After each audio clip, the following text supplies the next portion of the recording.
Going live. Going live early. Early means 3 whole minutes. 3 whole extra minutes with me. Yeah! Who's excited about that? Welcome to the show. My name is Chris. How about a salute? You earned it. I don't mind giving people a salute. Tell you what, why don't I give you one of these salutes too? Because I appreciate that you're here. Thank you so much for joining me.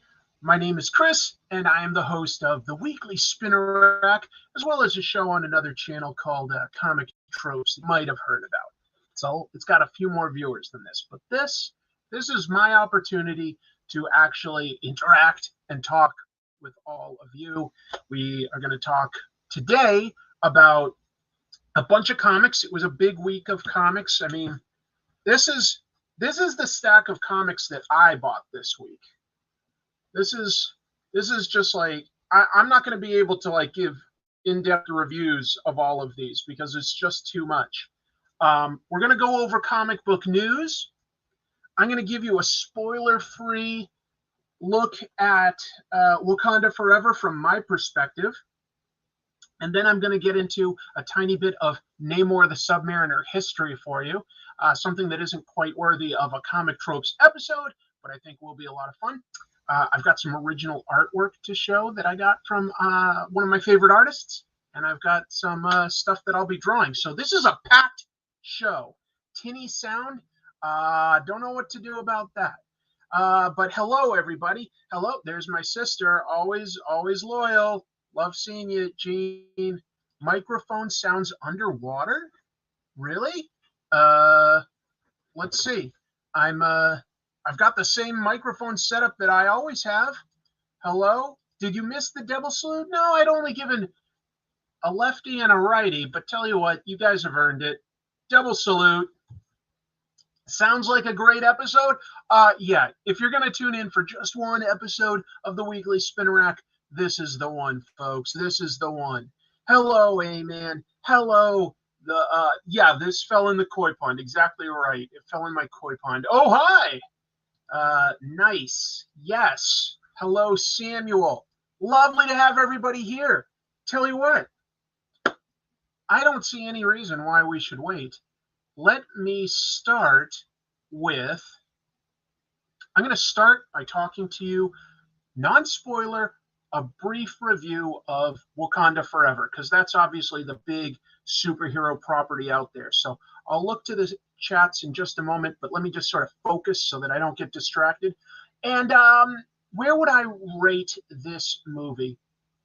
I'd call Wakanda Forever a very good movie, but it's also a slightly different movie than you might be used to out of Marvel, in the sense that rather than being full of wall-to-wall action and lots of quips, it's a fairly somber movie. It deals with politics and it deals with grief.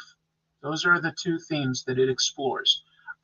We follow that through our main characters, which in this movie are really Shuri, that is Black Panther's younger sister, T'Challa's younger sister, maybe I should clarify, as well as the Queen Mother, Ramonda. Obviously, they're going to have different levels of grief because the movie does start with T'Challa having died from a mysterious illness off screen.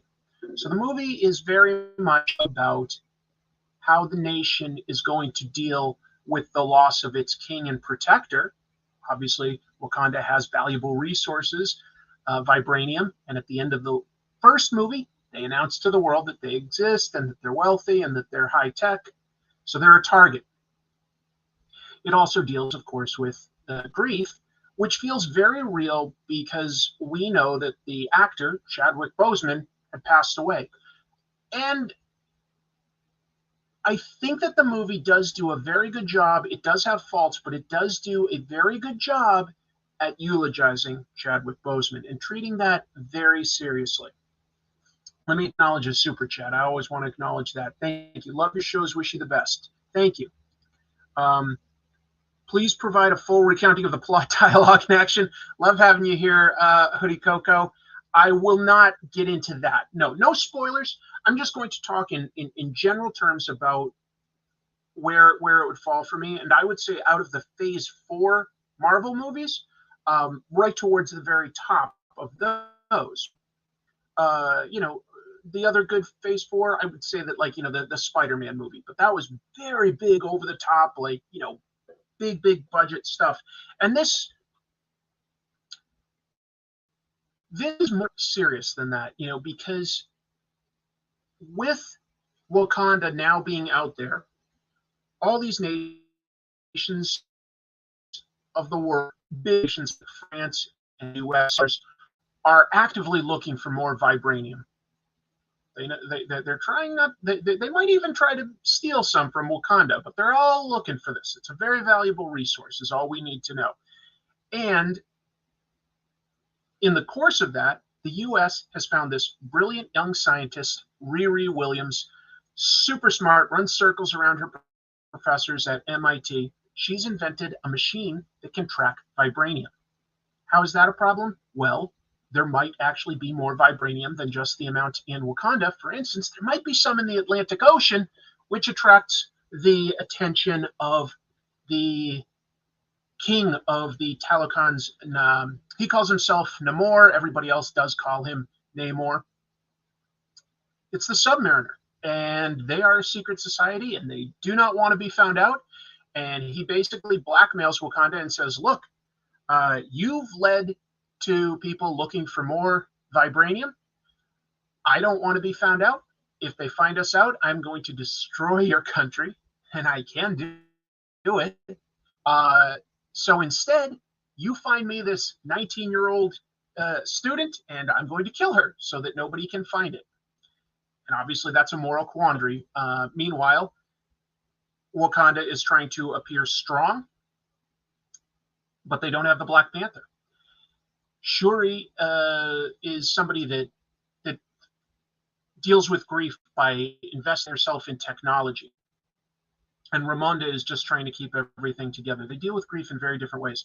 And I don't really need to tell too much more of the plot for you. All I can say is that, yes, there are action scenes where essentially the Atlanteans come into conflict with both Wakanda and the rest of the world. But most of this is sort of dealing with political intrigue, and I think that they do it very well. You feel like that there are actual stakes involved here. I think that Namor's origin is updated, but is very true to his personality. I thought that Namor was incredible. I really, really liked him in this movie. That was a high point for sure.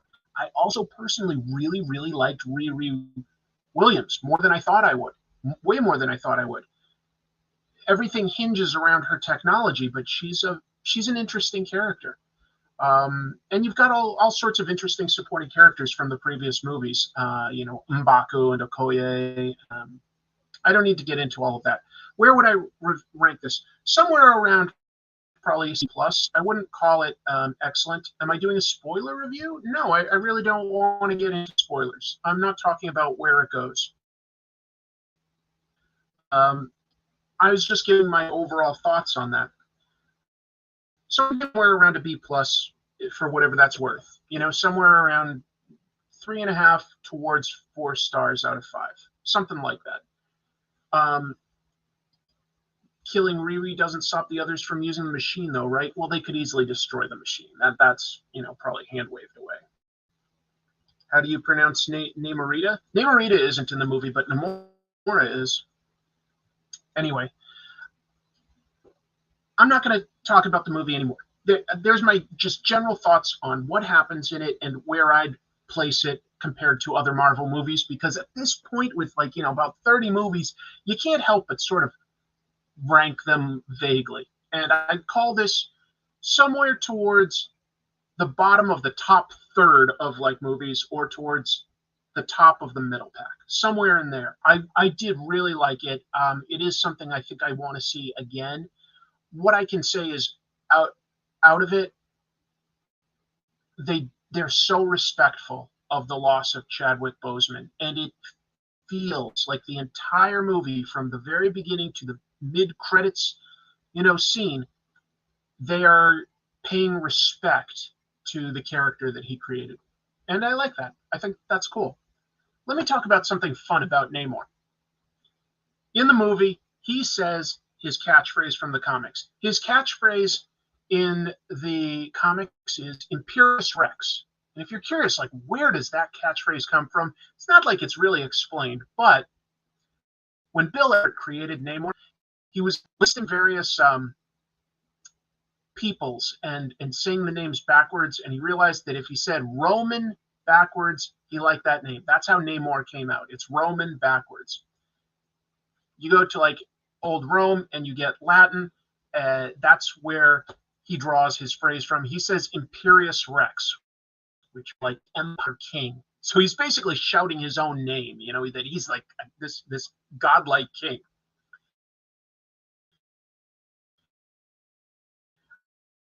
I didn't block it. Throw it up. Yep, I see it. Okay, I'm blocking it, folks. Thank you. So he says Imperious Rex. So let me share something with you folks. I'm going to pull this up here. There's a yell of Namor shouting Imperious Rex. That's what we see in the comics. That was not his original catchphrase. Bill Everett tried several others. I am glad these did not take off. So, what else do we have? Let me jump back to the 1940s here. We have Holy Haddock. What's happening to me? I'm getting weaker than a snail. We had Crumbling Crabs.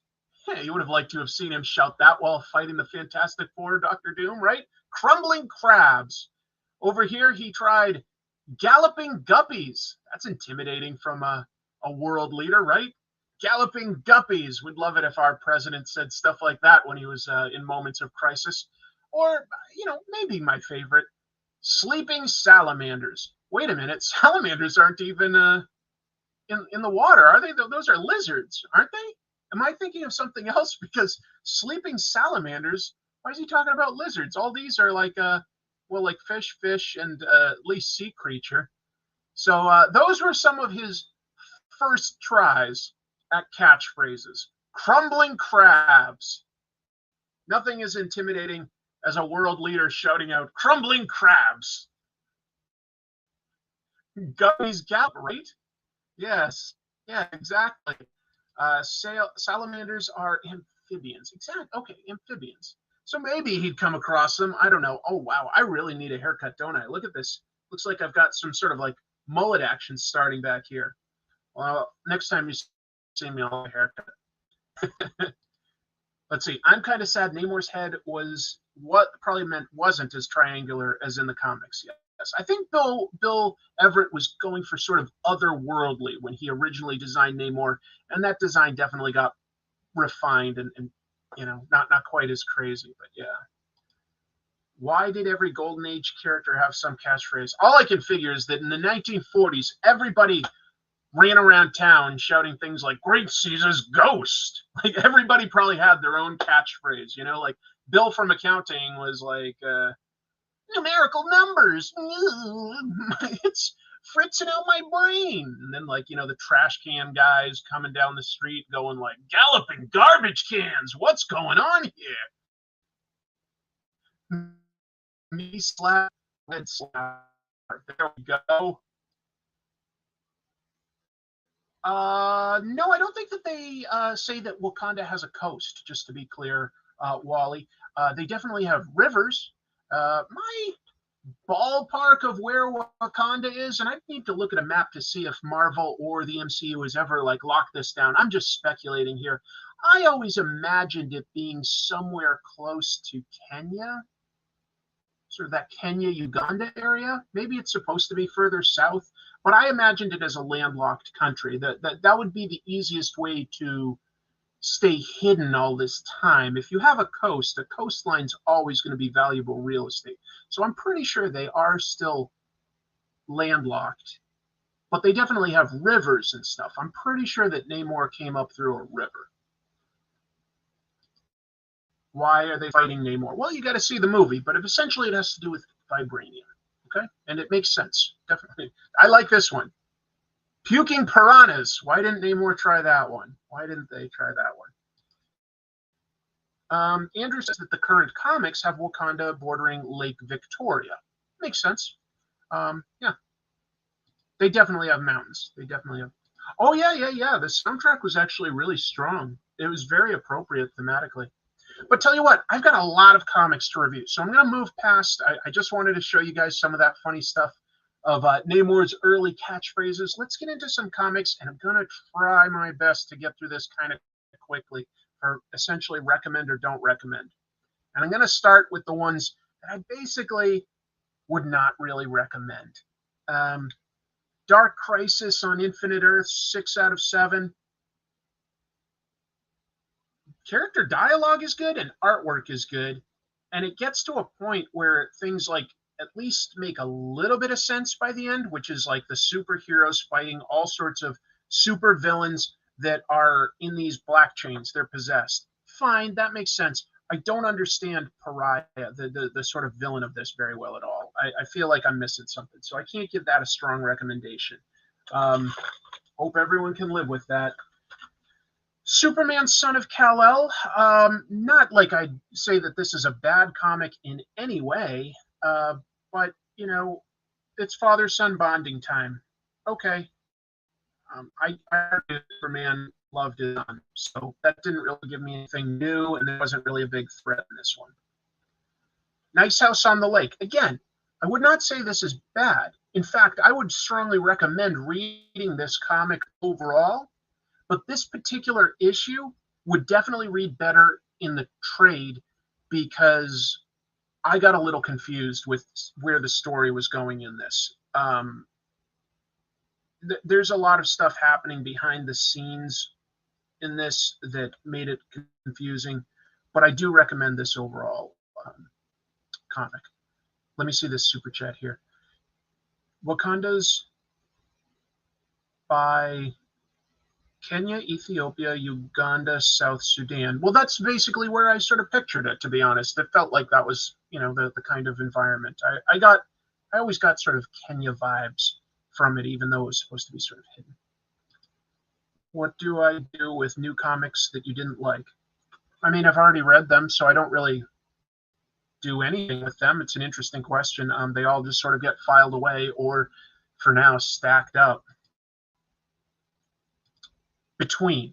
Okay, thanks. I appreciate the explaining that one to me. I tried Behold Behemoth by Tate Brumball and Nick Robles. Again, this is one. Look at that artwork, by the way. Isn't that a gorgeous 2-page spread of like mountains with a setting sun? Sort of, it is sort of post-apocalyptic, but I thought that was a gorgeous 2-page spread. I have no complaints about the artwork in here at all. And it sets up a little bit of an interesting story, but I think it takes a little too long to get to its central premise, which it's sort of giving me backstory that I wish had been filled in later and that we had sort of started in the post-apocalypse, personally. Oh, Aaron, that is the toughest question. My favorite Naoki Urasawa work. While I didn't think it would be, I have to admit I probably got the most emotional by the end of 20th Century Boys. I love everything that he's done. That's a question. I don't throw them in the trash. No, I do not throw them in the trash. Oh, nice. Okay. Always good to try new comics. Amazing Spider-Man. I think I'm done reading this one. I've told you guys that I've liked stuff by Zeb Wells and John Romita Jr. in the past, but this is just not moving Peter Parker's life forward in any real way. It's all Spider-Man stuff, and we just are told that Peter did something to sort of alienate most of his friends and family, and it's just not going anywhere fast enough for me. So I'm out. I'm done. Did I get emotional about the end of 20th Century Boys or the 21st Century Boys? Fair enough. Yes, it changed title in the last 2 volumes. Yeah. Good call. Here's something that was fun, but is kind of goofy. 30 years ago now, which makes me feel so old because I remember it like it was not long ago. 30 years ago, was the death of Superman. That was a huge event at the time. I don't know why I was so naive as to think that they would actually kill off Superman. Of course, he came back after several months. Superman was killed by Doomsday 30 years ago. This is a follow-up book. First of all, look at this, though. Haven't seen something like this lately, a trifold cover that sort of, it harkens back to that event. Obviously, artwork here by some of the original artists of that event, Dan Jurgens and Brett Breeding. So that's kind of cool. Thank you, Mandela Butterfly. That's really kind of you. I appreciate the support a lot. I really do. Will I review other comics from Argentina? Eventually. I think I read some by artist Eduardo Risso that I'd like to talk about at some point. So what does this book do? It has the creators of Superman for each sort of tell the first thing involved, and who's Earthen like that? Feels like I blinked out to black once or twice. Doombreaker is Doomsday, but with like 4 arms and wings. The audio is clinky and breaks up. The stream is lagging. Damn. All I can figure is like it's sort of bad weather affecting my internet. I'm sorry, folks. I'm doing the best I can. Look, this is fun in a nostalgia sense, but it's also a little goofy. It feels sort of old-fashioned. Superman's son, John Kent, this takes place a little in the past, by the way. John Kent calls him Doombreaker, and you can see what they did with the lettering there, and that's fine, but every time he gets mentioned, they letter it the same way, which really makes it feel like everybody in the story is going, oh my god, it's Doombreaker, which is a little much. They say it several times. Let me see if I can find another iteration of that, but it's every time they say his name. Anyway, Superman stops him for whatever it's worth. Then they have a couple other things in here. Tom Grummett draws a story with Clark's parents. That's kind of sweet, talking about all the great stuff he's done. We've got Butch Geist drawing a story about Guardian. He was an important character back in the 90s in Superman books. And we have an excellent story here by Louise Simonson and John Bogdanov. They were doing the Man of Steel title, and they were my actual favorite creators out of the 4 Superman books that they had at the time. This is a story about Steel during the original Doomsday attack. It's great. It's really, really fun. So it's a little retro, but I liked it. I'm a sucker for a good nostalgia. Seems like this book is doomed. Yes, that's what it. If only it had a trademark logo. It felt like it should. Nice to have you back here. Let's see. Steve, Comic Troopers Assembled. Give this stream a like. Ah, that's nice of you, man. Thank you so much. Super. Yeah. Superman stops him. Spoiler alert. I know. Well, it's a one-shot anthology. You could probably get it. But how does he stop him? Well, it's kind of unique, so I'm not going to give that away.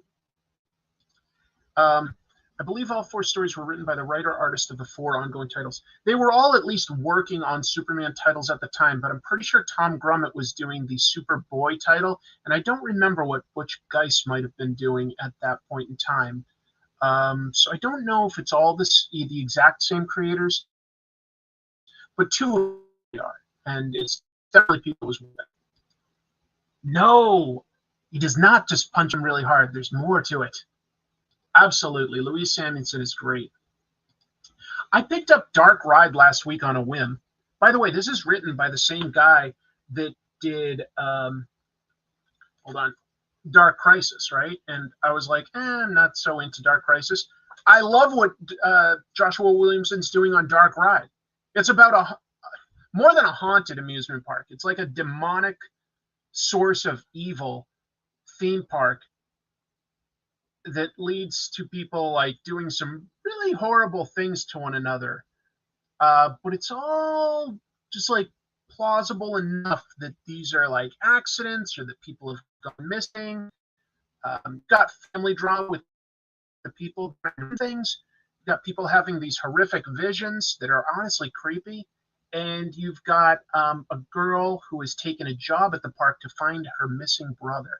Dark Ride is really cool. It's really fun.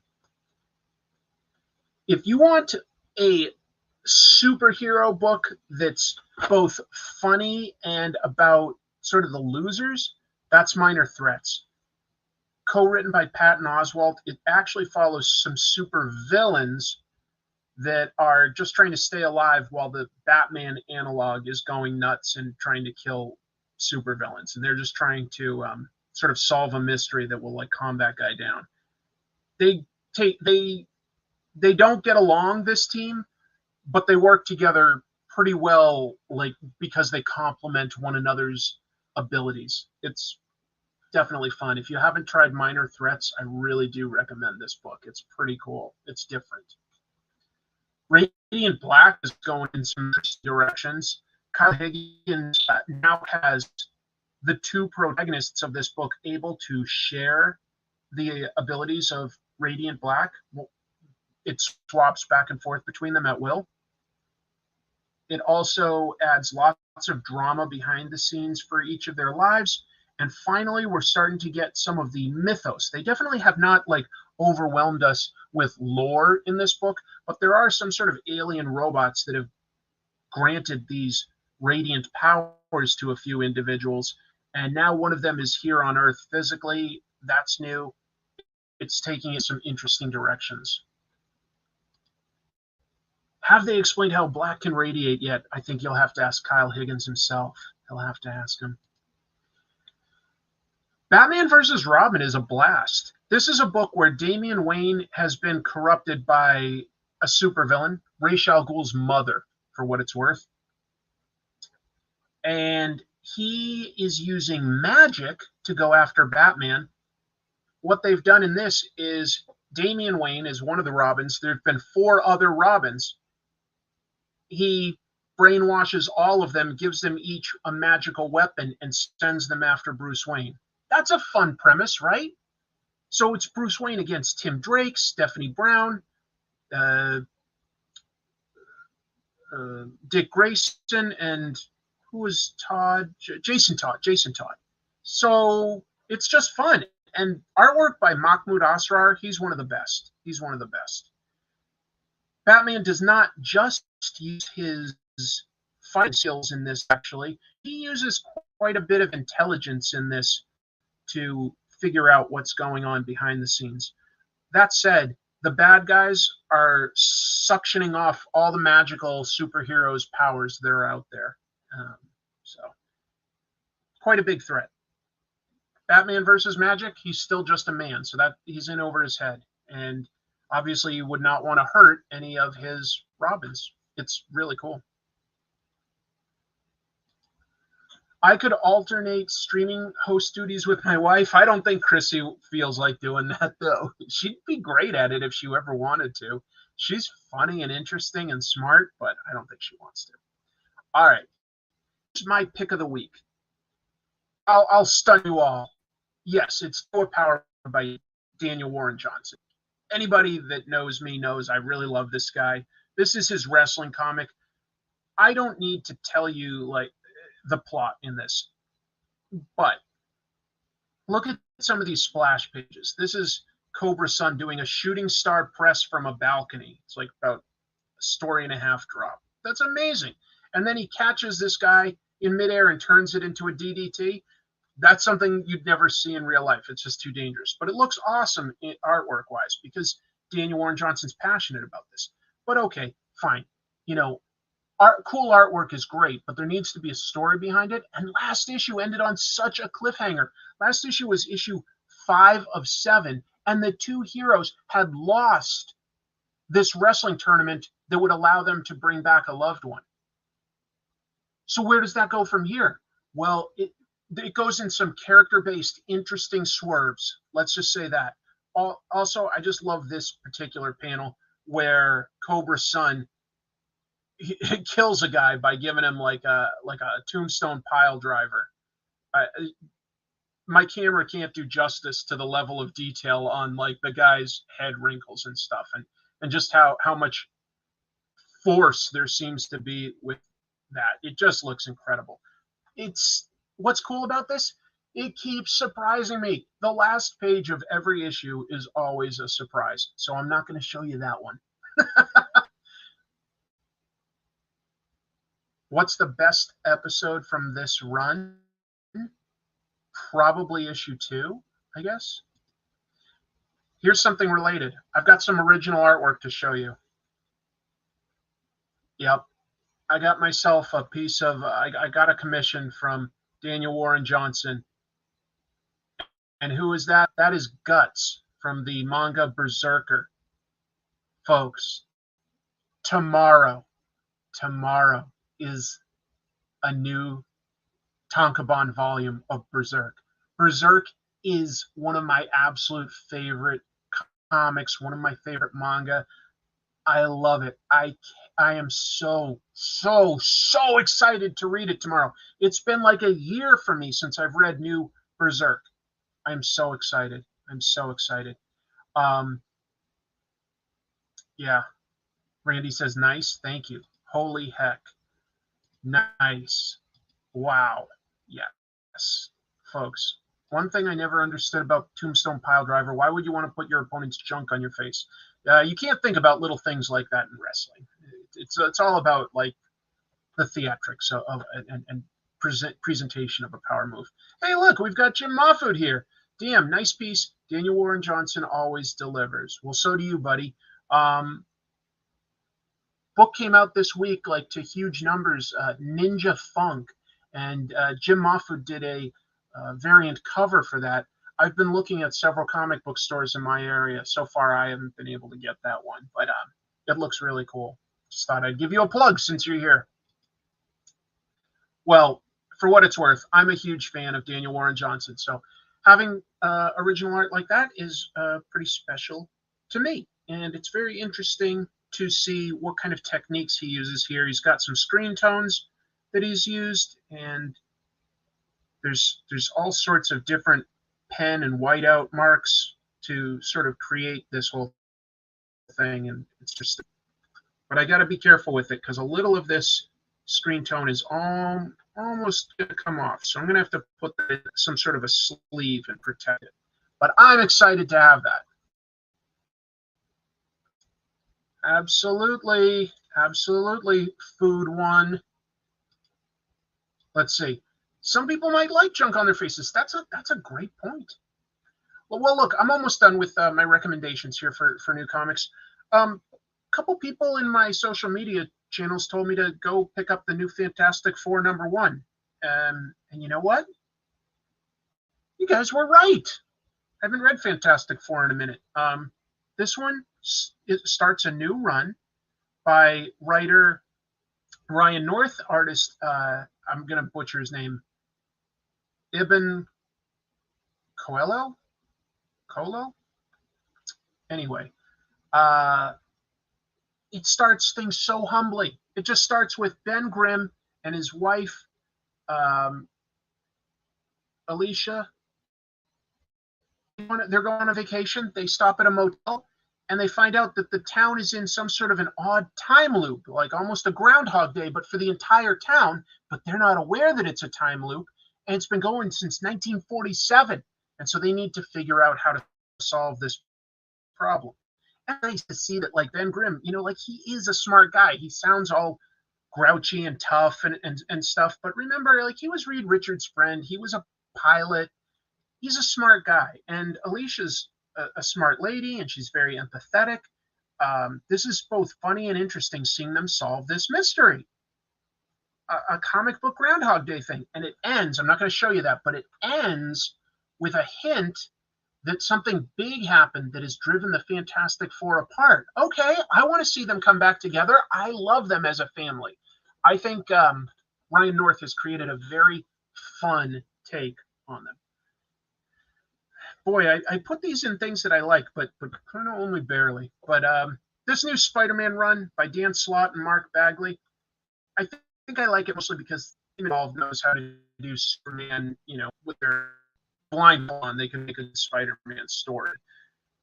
This one is creating a new version of a Spider-Verse epic, but building up the stakes because they're actually teaming up with the villain from the first one, Morlun. It justifies everything that they're doing there. It's a fun adventure comic. It's not going to do anything too new, but everything is done in a solid way. It's done in a solid way. And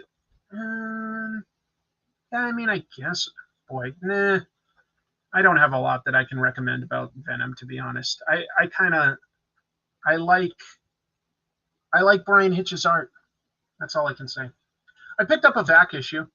This issue of Defenders is, I believe, the first time Namor and Black Panther fought. A little obscure. It does not inform the movie, but it is the first time they fought, so I was like, yeah, I kind of want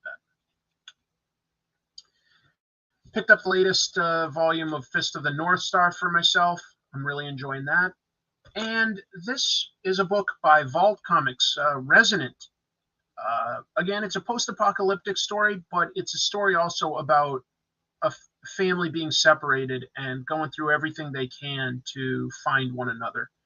The artwork's also unique, but very, very pleasing to my eye. Angular, great colors, actually. Let's see who the colorist is, because the color's incredible. Jason Wordie. I think the colors in this book are fantastic. All right. So, I'm going to draw today. I've got like a lightly outlined Namor versus Black Panther here I'm going to work on. But while I do that, why don't I get into the news? Because there's plenty of news this week. I'm starting with.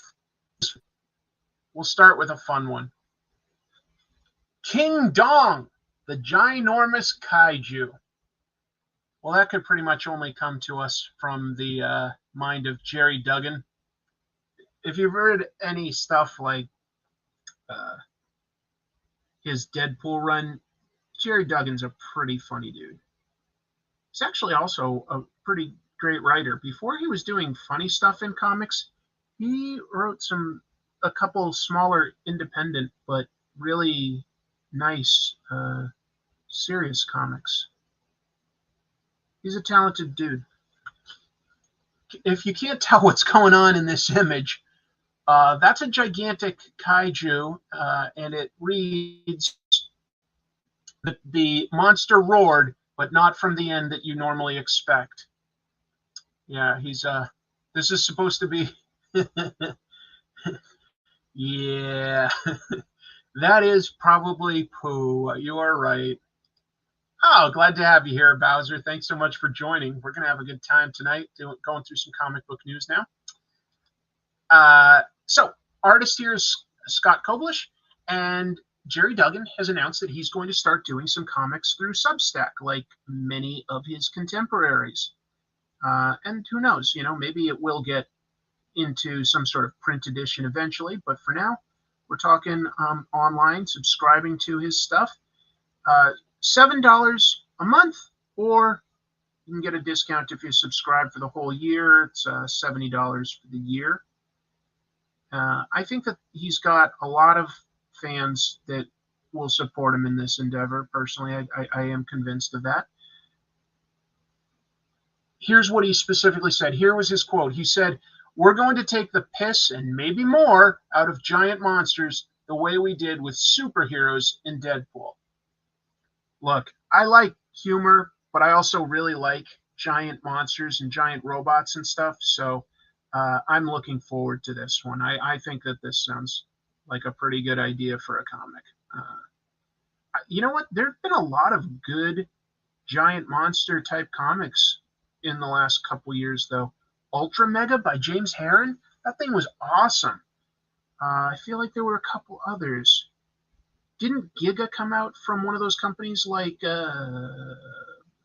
Vault? I want to say. Anyway. Anybody think that they want to see a book like this with crazy kaiju doing unheard of things before? Is that something you would read? Or do you look at that and just go, no, that is tasteless, Chris. Your show is going downhill. Love to know. Love to know. Duggan's X-Men has a bunch of kaiju too. Well, there you go. Oh, yeah. Kaiju Max. Great call, Andrew Jefferson. Yeah, Xander Cannon, Kaiju Max. You dig giant robots. I do. I definitely do. And I dig giant monsters. You know, Godzilla is awesome. I personally think Chris tastes great. What? I do not taste great. Don't you dare. The Comics Code would not approve that. The Comics Code is long gone at this point, and I think that's fine. I'd read this. Good. Black Phoenix. Yes, I want to read it. I don't know. It looked crazy to me, so I thought I'd share it. There you go. Paste Pot Pete versus Mecha Godzilla. Do you think that we can build up enough buzz online about me loving Paste Pot Pete that I can have a cameo in something like a Disney Plus TV show? Season 3 of Miss Marvel. I'll just be in the background, like in the jail, like the regular cops have arrested me, and I'll just go, Paste Pop Pete, we'll be back. What do you think? Oh, yeah, I know. Putting my business degree to use with PowerPoint. I just want to have notes a little bit more for you guys. Let's see.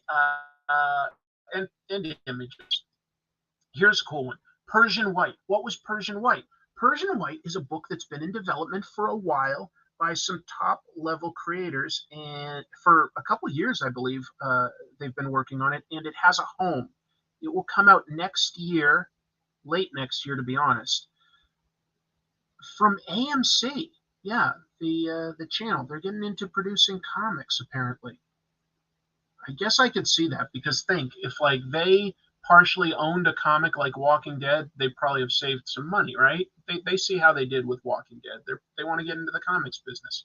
Well, Persian White is by Kelly Sue DeConnick as writer and artist Bill Sienkiewicz. Personally, I'm a mark for Bill Sienkiewicz. I'll get just about anything that he makes. That's a fun idea. New What The Comics. That would be funny. Yeah. I just love Bill Sienkiewicz. I think he's such a unique artist in comics. I call him something like an iconoclast. He does things his own way, and people just had to grow to love him for it. And I'm glad that I was exposed to his work relatively early when I was reading comics. His work on New Mutants was something that I came across. And at first it was like, wow, this looks so different than everything else I'm used to seeing. But I kind of grew to love how emotional it was. You love Bill? Love. If I love Bill so much, why don't I marry him? Well, I'm already married. So that's not the easiest thing to do, is it? I don't think he wants to marry me. But we have talked, and he might be a guest in 2023. It's going to be a little while, but I think I'm going to have it. Sienkiewicz is so talented. Listen to the premise of what is Persian White, though. Okay, we've got great creators behind it. Well, it's set in the Jazz Age in Paris. Cool time period. Very cool. Not super explored in comics, but very cool. It's not quite the same world. There is, it says life is expressed in the language of color. Colors in this world can be dangerous. For instance, carmine, a particularly deep red, is produced from the bodies of a South American parasite. French green is so full of arsenic that it functions as a rat poison. Parisian white threatens death to anyone so foolish as to open a tube. Don't know exactly what that means, whether we're getting into supernatural territory or what. But yeah. Yeah, I saw Bill Sienkiewicz last month. He looked like he was doing great. So I'm not worried about him. We we will talk about some people that we lost later in the news. But curious how other people feel about Sienkiewicz, because I could understand if he's an acquired taste, but I like his work a lot. I really do. There's not enough people like that in comics that are artists. You know, as in everybody's an artist, right? But I mean, what do I mean? I'm trying to think of the words to describe. You know, somebody whose work would be equally at home in a story or hanging on the wall of a nice art gallery, something like that. Bill could slot in a high fashion mag as easily as a comic. Yeah, he definitely could. He definitely could. He made New Mutants more memorable, no question. I have one of his books. I like him. Good. Bill is by far my top creator. Wow. Very cool. Very cool. He commands such a unique signature style. Something that I think, yeah, a lot of artists would love to have, like to have a signature style, but you can't force it. And honestly, if you look at early Bill Sienkiewicz artwork, he'll admit it too. He was just trying to do Neil Adams, and he did it very well for what it's worth. But you look at those first issues of Moon Knight, and if you just read Moon Knight and you couldn't see who the artist was, and someone told you that's Neil Adams, you'd go, yeah, he must be working with maybe a slightly different inker, but yeah, that must be Neil Adams. And then you get told, no, that's actually a guy named Bill Sienkiewicz. You're like, oh, okay. Oh yeah, Shadow. Yep. His Moon Knight is fun. Totally. Be fair, there are more idiosyncratic artists in mainstream comics than back when we were kids. That's fair. You know, maybe I'm showing my age. I'm sure Alex Maleev is hugely inspired by him. That's the closest comparison I can make. Maybe so. Maybe so. Here's Jim saying something. Bill is the perfect fusion of storyteller, illustrator, mixed media chemist, yes, fine artist, and fearless weirdo in the best possible way. Yeah, totally agree. What was the last long work Bill penciled? I don't know if he's really penciled an ongoing monthly since New Mutants in the 80s. I mean, he's done some limited series, though, stuff like The Shadow, so if you count that. Bill is top tier for me. I'm glad so many people appreciate him. People like him, Dave McKean, George Pratt, Kent Williams. Wow. Yeah, I like where your mind is at. That's really cool. And I just like to mention some of these people that don't always get mentioned every day. You know, like everybody in comics knows guys like Perez and Frank Miller and Jim Lee and I don't know. Just sometimes it's fun mentioning other people that have been in the industry for a while, but you just want to make sure that they're getting their due. That everybody has heard of them and had a chance to experience them. And I understand that it's not always for everybody, but I like his work a lot. Oh yeah, Electra Assassin, damn. Especially those covers, they were fantastic. They were fantastic. Oh, Stray Toasters, maybe that was the last thing he did regularly. I'd need to double check my timeline, but Stray Toasters is very unique. Yeah. Let's see what other news there is. Folks need a bunch of news, right? Where am I going here? There we go. Oh, let's talk about Spawn variant covers. You think that there are any Spawn variant covers out there? There's a lot of Spawn variant covers out there. First of all, next month, DC will have Spawn on tons of their books. Nightwing, Poison Ivy, Harley Quinn, Batman. It's all to promote the upcoming Batman Spawn book by McFarlane and Capullo. Great. But there's more. On top of that, this year has been Image's 30th anniversary. So to close out the year, they're putting Spawn on pretty much every Image title. About 48 titles will all have Spawn on them. Let's take a look at some of these. This is bonkers. This is crazy. Here's just a few. We've got Catwoman here. That's gorgeous. Harley Quinn. I think that's the, yeah, Kal-El not Kal-El, Superman's son, John Kent, Superman. These are all some of the DC covers. There's a lot more there too. And then Image has stuff: Vanish, The Walking Dead, Noctera, Radiant Pink, Department of Truth, anything. It doesn't matter if it's thematically related or not. They're throwing Spawn into all this stuff. I'll tell you guys, no matter what you think of Todd McFarlane, you have to admit that that guy's a genius marketer. He's always finding ways to, get his product seen in a big way. I like that. Yeah. Spawn should count as Walking Dead. I absolutely agree. Yo, dog, I heard you like Spawn. Well, if anybody likes Spawn, there's lots of Spawn that's coming out next month. Yep, pretty cool. I put some Spawn in your Spawn. Yeah, they should have Spawn guest star in the Spawn titles. Variant covers with extra Spawn. Just all doubles. What do we got here? Todd McFarlane is the Gene Simmons of the comic world?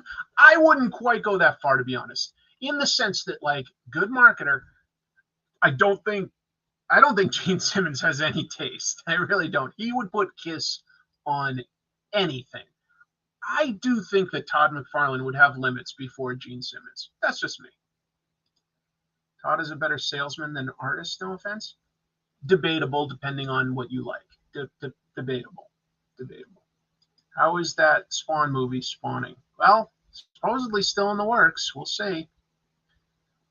Love McFarlane's art to this day. Shame about his writing, though. Different people feel different ways. I don't know. Todd can say he only did exactly what he wanted to do during his career. Yeah, that's fair.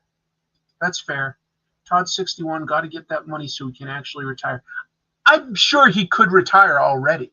I don't think he wants to retire. He likes what he does. I'm sure he could retire if he wanted to. He's done very well. Spawn did meet Sonic the Hedgehog once. He immediately turned around and walked out of the crossover. I believe that. I believe that happened. I didn't read it. I'm not the world's leading expert on Sonic, that's for darn sure. I once made an episode saying I tried to get it and I couldn't really. But yeah, Sonic has his fans in a huge way.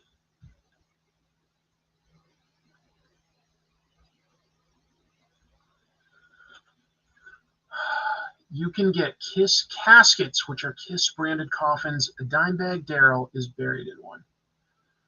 Ew. Ooh. Chris, The Shadow was an ongoing and Bill did the first arc. Yes. What was that, 4 or 5 issues? It's hard to remember. Yeah. That was a while back now. Whether you like Todd or not, you have to respect his career. I think so. I have a lot of respect for him, to be honest. I really do.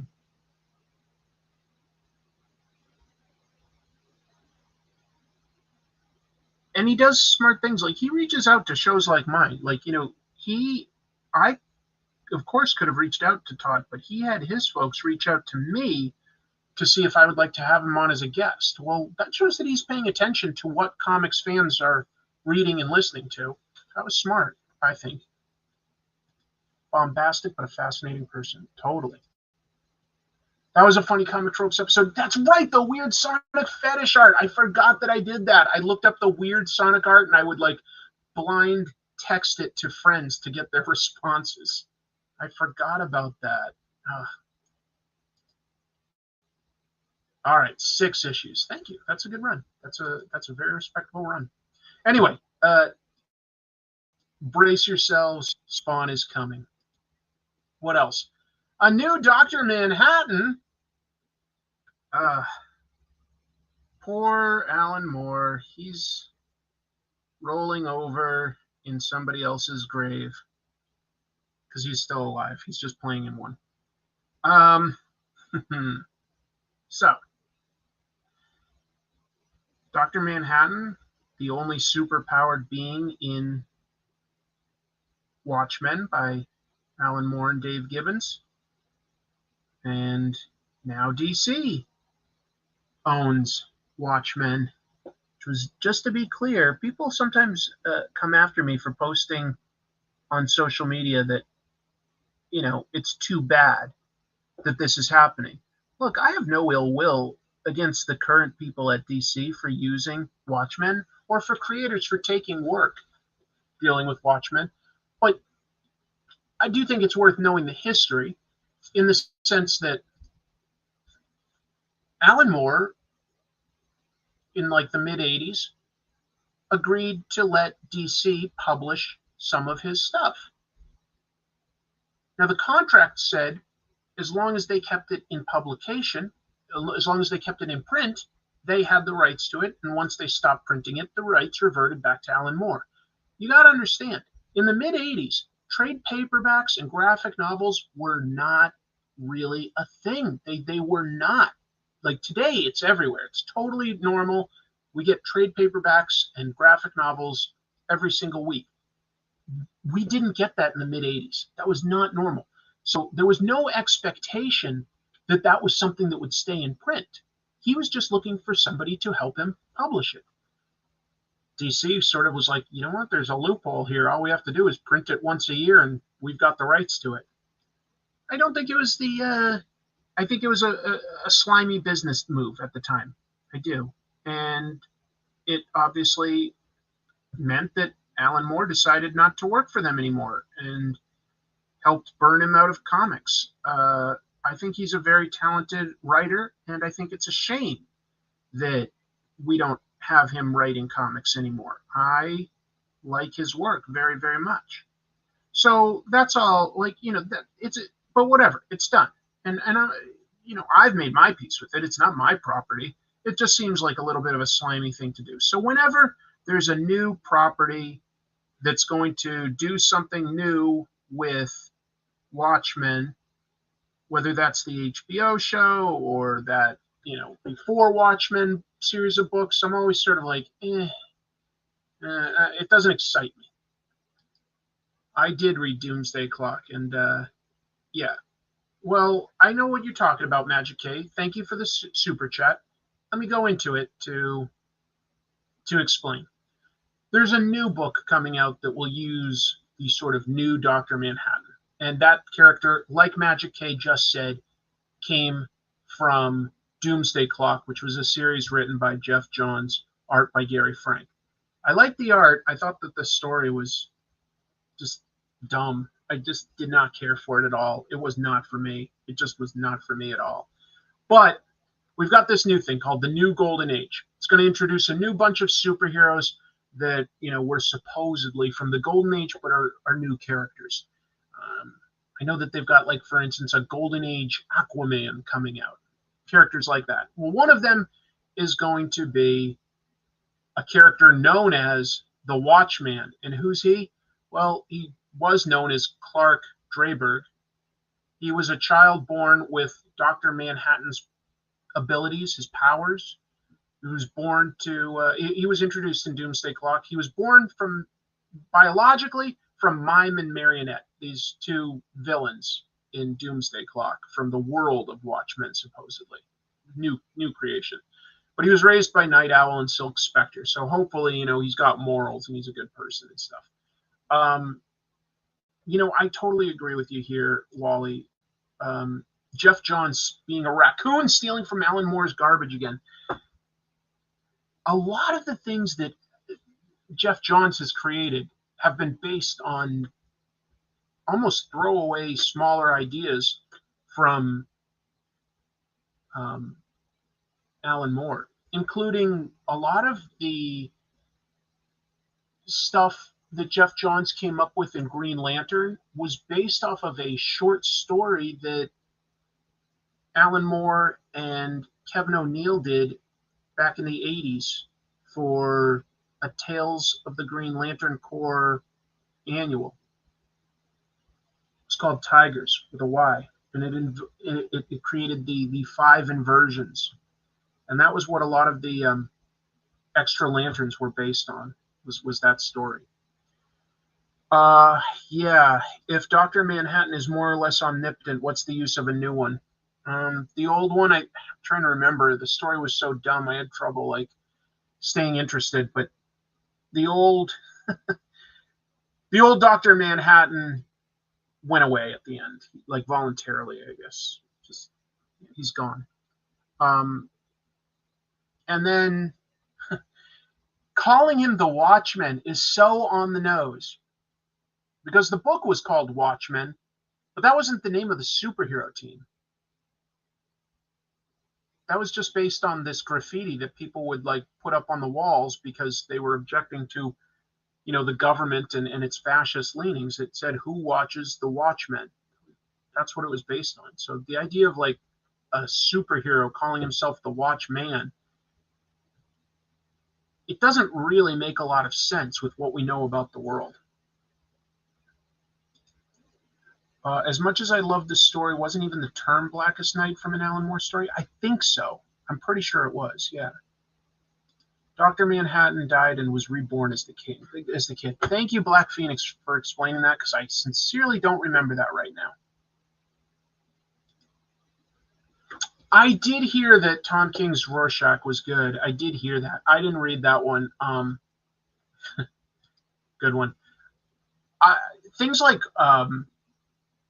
Doomsday Clock, I didn't read when it was coming out monthly. Once it was already out, I went and bought back issues, because that way I'm not like contributing to the order numbers, but I'm also still supporting my local comic shop and plugging myself in. Same thing with Rorschach. I didn't want to like sort of support it at the time, but I want to support my comic shop. So yeah. It's mostly just Jeff Johns using Watchmen material, and DC just lets him. You know, I don't know. It feels like how we get movies based off of anything that people know. You know, we'll get a Captain Crunch movie someday. You know, we got things like a Battleship movie. It's just made because people are like, oh, I know that thing. I wonder what that's about. And it feels like Jeff Johns does a little bit of that. He's like, well, people know what this is. I'll just make something based off of it. Maybe I'm being too vindictive there.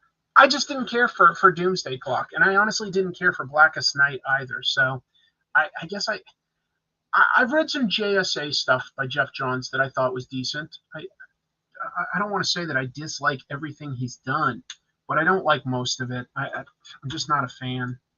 I feel a little bad saying that, you know. I don't like to be a hater-ass bitch. But, yeah, I just don't love everything that he's done. All right, hold on. Looks like I've got a super chat here to acknowledge. Let me just do some fine detail work here. All right, Andrew Jefferson, thank you so much for the super chat. That really helps. Am I going to read Tom King and George Fornas' gritty reboot of Dingbats of Danger Street? If that comes out, sure, I would do that. Why not? Can't wait for the new Kid V for Vendetta comic. Andy, lovely to see you here. Keep in mind, DC is exploiting V for Vendetta. Season 3 of Pennyworth. We talked about this on the news like a couple months ago. It's going to have Alfred, Batman's butler, go up against somebody using V's methods, and he's going up against an army of people with Guy Fawkes masks. So somehow they're incorporating the ideas of the fascist government of V for Vendetta in London into season 3 of Pennyworth. The stories of Batman's butler. So it's crazy. Let's see. Jeff Johns pushed to have his stories in the DCU to get more money and the problems he made there. I haven't kept up with all of that. I mean, I know that he works in the, what do you call it, like the the movies and stuff as a producer. Yeah. Yeah, Andy. Yeah. V for Vendetta is showing up in a DC TV show. Just crazy. Zach, thank you so much for the super chat. Thank you for the gifted. Hey, Chris, had to quit working at my local comic store, but just got my first paycheck from my new job. Congratulations. Thanks for all the good content. Glad that you've got a job. I hope you love it, and glad that you are enjoying comics still. That's nice. Anarchy was a V-swipe? A little bit.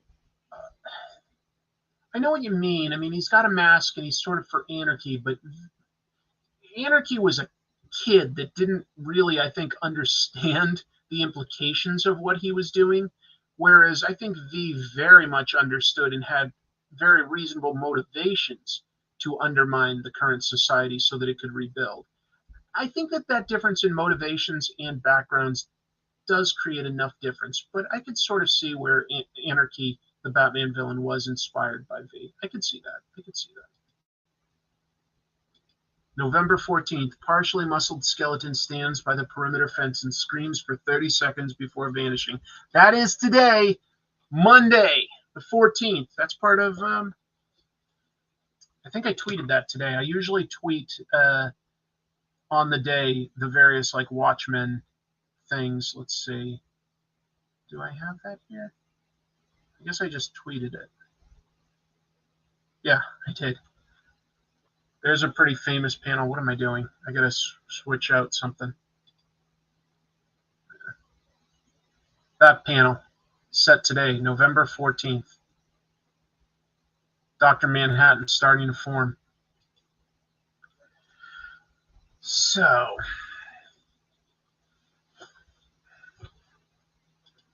I've only heard good things about the Tom King written Rorschach series. I've only heard good reviews. So I haven't read it, but I've only heard good reviews. Hopefully it is good. I don't know. Alan said V for Vendetta was a callback to Batman and Robin as real-world forces, full circle and all that. Okay.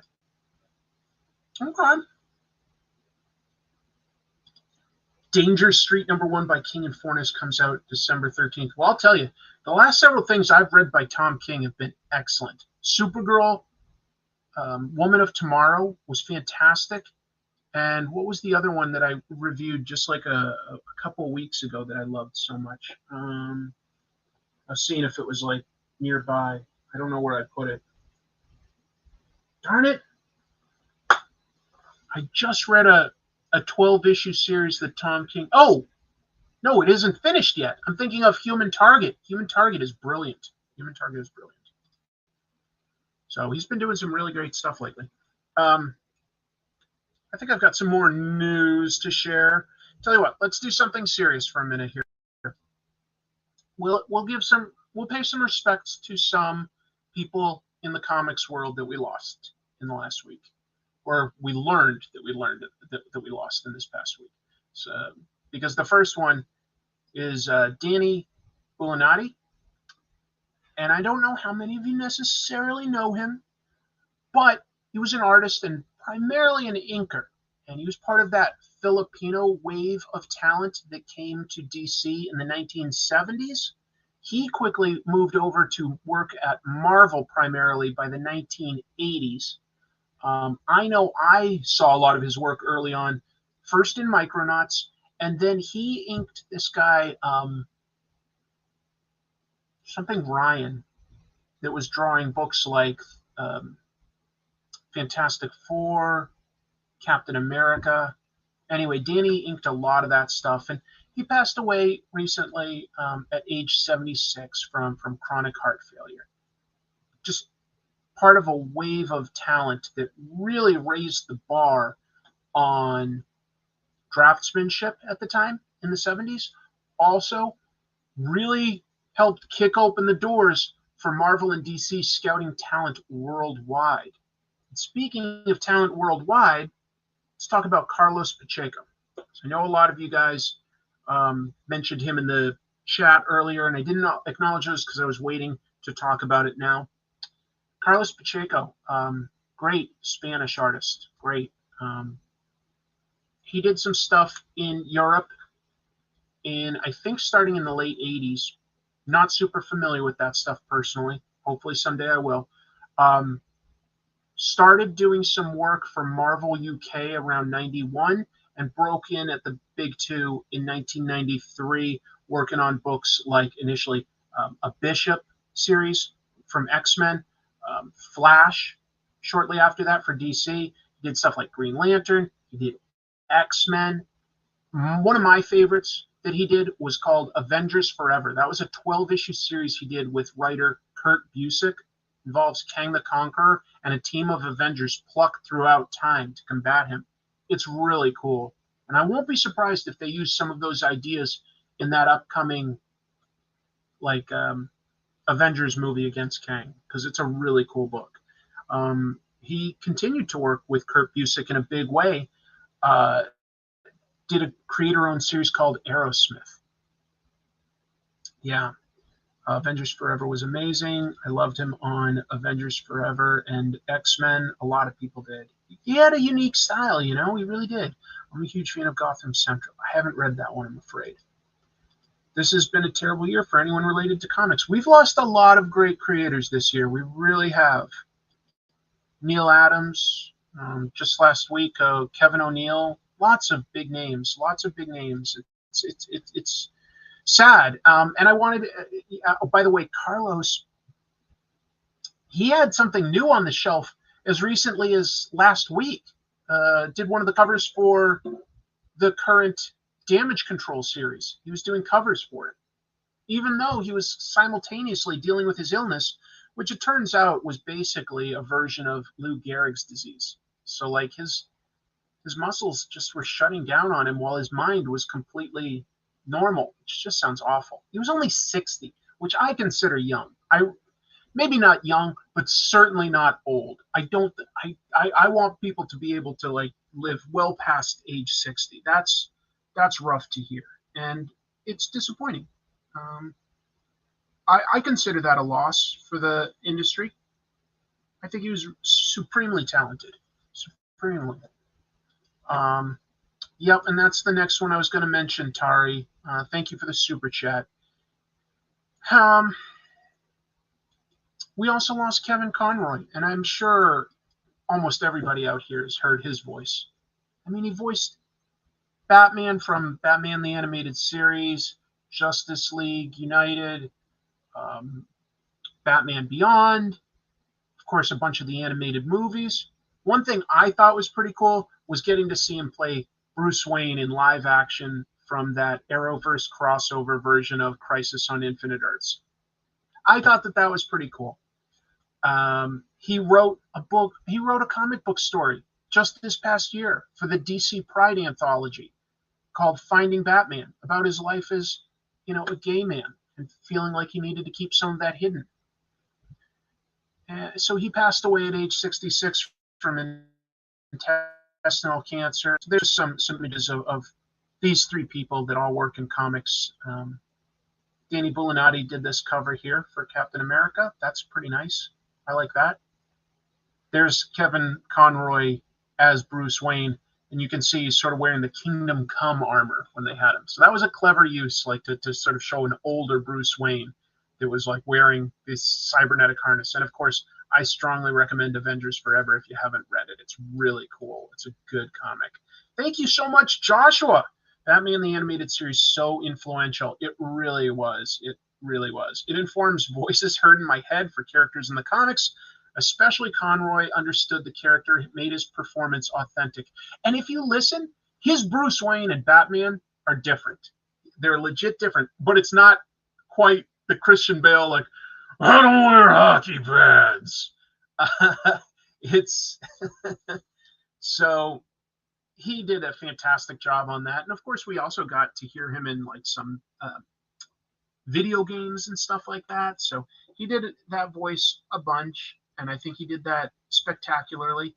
But that whole series, the creation of Harley Quinn, that's pretty iconic too. The interpretation of the Joker, that's pretty iconic. That's one of the best versions of Joker, I think. But yeah, so we lost some great creators, unfortunately. Yes, good call there, man. He voiced Captain Sunshine for Venture Brothers. Does Paste Pop Pete wear hockey pads? Don't need to. All real muscle. Thank you for being here, Arsnoff. I appreciate it. Need to buy some rolls. Okay, well, enjoy those rolls. We've got some more news, though. Let's see if I've got anything more fun. Here's some drama. Who wants some drama? We all do. Webtoon. We all know about Webtoon at this point, right? I mean, that's a pretty big audience potentially for your comic. But there's somebody that's leaving, and they're not too happy about how Webtoon treated them. I'm talking about artist and writer, creator Leanne Cretchit. She announced that she will not be doing season 4 of her comic called Let's Play at Webtoon. Where will it end up? Well, she has to wait for her Webtoon contract to end before she can announce anything like that. Why would you leave such a huge platform? Well, Leanne gave us some answers for that as well. She said that, first of all, she was always promised that she would be included in the marketing, and she feels like that they never really fulfilled that. Okay, that sounds frustrating. She says that she believes there are errors in accounting. They've always been very opaque about exactly how they pay their talent. That's not really publicly known. If I was a talent at Webtoon, I might be talking about that in social media. They're always saying, like, you shouldn't talk about your salary. Well, why not? Like, who would really get hurt? The employer. The employers are always the ones telling you that you shouldn't be talking about your salary with anyone else. Yeah, it might lead to hurt feelings, but it also might lead to people sticking up for themselves and arguing for more money if they know that somebody's doing comparable work and not, they're getting paid more. So, yeah, that's a couple things. Leanne mentioned that she felt that there was poor communication and that she was offended. You might remember this when Webtoons did a series of billboard ads and like bus station and ads, things like that, and they called making comics a side hustle. That was pretty offensive to a lot of people that do this as a career. And finally, she said that there's lower pay in general for Latin American artists. If you're paying everyone fairly, then there's no need for secrecy. Exactly. Wow, Magic K, thank you again. And Magic K says, Kevin Conroy was also an openly gay actor. He had to deal with dual life in real life. That's why his Batman is so authentic. Oh, I hadn't even considered that idea, Magic K. That he drew from like some real life influences for his performance. That's really interesting. Great observation. I'm sure it's been made before, but I'd never thought about that. Car salesmen talk about tickets and earnings constantly. I don't quite follow that one. Sorry. You should definitely talk about your salary with your coworkers. I think that you should, in a way. If I'm willing to hear the argument against, but I think that it will pretty much always be in favor, essentially, of the employer because, yeah. Did he really? Kevin played Blake Carrington's gay son in Dynasty. Wow, that's. I knew he'd done some like actual stage and screen work before his voice acting, but I didn't know that. My connection disconnected for a while. Did you talk about Kevin Conroy? We did, Jamil. We did talk about him quite a bit, but if you have any thoughts, feel free to drop them in here. Anyway, I like Webtoon for discovering new comics. I have found it pretty fun. It's upsetting to hear that maybe it's not the most transparent and fair with its creators. I can't obviously speak to that on any level personally, but I can at least share what somebody else's take on things were, and maybe we can learn some more because this person was brave enough to speak up. We'll see. We'll see. Are there any webtoons you would recommend? Yeah, let me check on my list of what I've been reading real quick. That's a fair question. Let me pull up the app.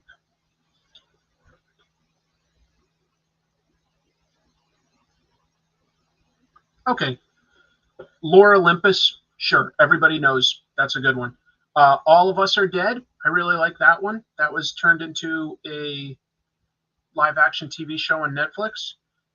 There's one called Bastard, which is about like this kid with only his father, doesn't have like his mother, and his father is like this really well-respected, rich executive, but he's also actually a serial killer, and he keeps his son physically weak so that he can never really disobey him or rise up against him. Bastard is pretty cool. What else was I reading? I thought that there were some others, but I'm not seeing them easily in my feed right now. The one we were talking about here, Let's Play, is sort of a romance comic. The main character, she has created a video game, and a reviewer doesn't really play it right and gives her a scathing review. And then he also happens to move into her apartment building, so he's like her neighbor. So it's sort of all about her. I've absolutely seen The Shadow. I remember seeing that in the theater. Alec Baldwin would have made a great Batman back in the day. Yeah, he totally would have. Oh, Wally. Thinks he's being funny. Nathan, thanks for jumping in. Appreciate it. Yes, Bastard is very dark. Did you read the Batman Family webtoon? I didn't. Maybe I should. I didn't. Let's see. I think I've only got one more piece of news tonight. Not as much as always. James Tynion the Fourth. He has announced that he's got a Substack series of comics that will be coming to print through Dark Horse, similar to what Scott Snyder's been doing. Although his comics are, of course, through Amazon. And I'd love to reiterate, a lot of people don't know this, but if you have Amazon Prime, you don't just get to watch their videos. You get access to a ton of free comics. So you might want to just look into that. Like, pretty much all of the Scott Snyder books, I think, are free if you've got Amazon Prime. They're pretty good comics. So, Tynion had left the DC exclusivity after he wrapped up his Batman run, but now he's doing online comics through Substack, like so many creators are these days. But two of them are going to be coming to print next year through Dark Horse. Smart of Dark Horse to know that there's an audience for this. Like, I personally still like really reading physical comics, even though I read some online. I also read my share of digital comics. So, what do we got? The one that I'm personally more excited about to read is Blue Book, which is all about aliens. In fact, the first story is based on somebody's alleged actual alien abduction story from the 60s. I haven't read it yet. And that's got art by Michael Avon Oeming. Michael Avon Oeming is obviously a really cool, great artist. I think a lot of people still know him from his run on, well, his work on Powers, but he does plenty more. And I want to see his stuff on Blue Book. And the other James Tynion book that's coming out is The Oddly Pedestrian Life of Christopher Chaos. That's going to come out in June. Blue Book was February. This one's June. So this one, James created the idea, but Tate Brumball writes it. Art by Isaac Goodhart. Isaac is so talented. If you watched my video from New York Comic Con, you would have seen me drop by and see him. He's always been super kind to me. He actually drew me into one of his comics. He drew a comic for DC. So like a romance comic about Victor Fries meeting Nora and getting in that relationship. And he drew me in as one of the scientists that works in that cryo lab. So I thought that that was pretty flattering, actually. I like that. And He's really talented. I'm not just saying that. Probably doesn't hurt to draw me into a book, but no, he really is talented. So those are two books that I'm really looking forward to reading. And since I haven't really gotten into the Substack world, they would be new to me personally. Are any of you out there in the stream people that read or subscribe to any of these newsletters and read the digital comics from Substack? Any creator? I would really love to hear if any of you subscribe to Substack. Let's see. Mike Mignola named a dead Nazi astronaut after Michael Ivan Oming. Yep. Inspired by the real life Project Blue Book. Yep. Here we go. Dr. Shibo. Thank you.